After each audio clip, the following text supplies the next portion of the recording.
دیکھیں جی، رحمت کا پنالہ ہے یہ، یہاں پر کھڑے ہو کے الحمدللہ اللہ کے فضل و کرم سے ہم جمعہ ادا کر رہے ہیں۔ دوسری صف میں ہمیں موقع ملا ہے، اللہ کے فضل و کرم سے بڑی جدوجہد کے ساتھ، بڑی کوشش کاوش کے ساتھ اللہ قبول فرمائے، اپنی رحمت شامل حال فرمائے۔ یہ سارا جہان جہان ہے، انسان ہے انسان ہے، خدا کے بندے خدا کی بارگاہ میں سرخرو ہونے کے لیے آئے ہیں،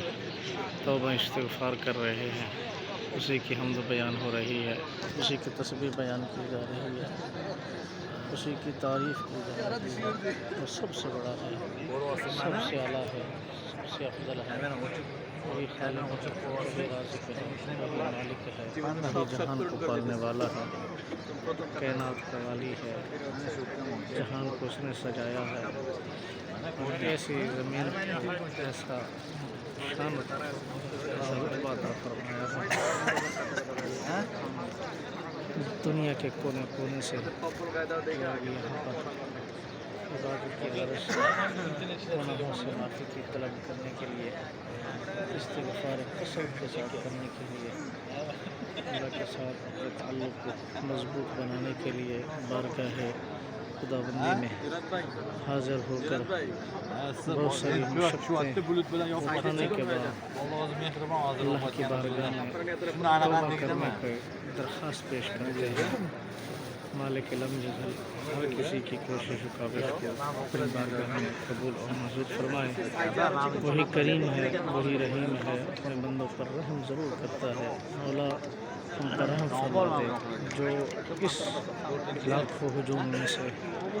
جو تیرا برگزیدہ مقبول مرد مجاہد ہے، اسی کی وجہ سے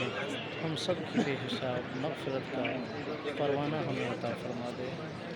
اور دارین کی سعادتیں عطا فرما دے، دنیا آخرت کی کامیابی اور کامرانی کا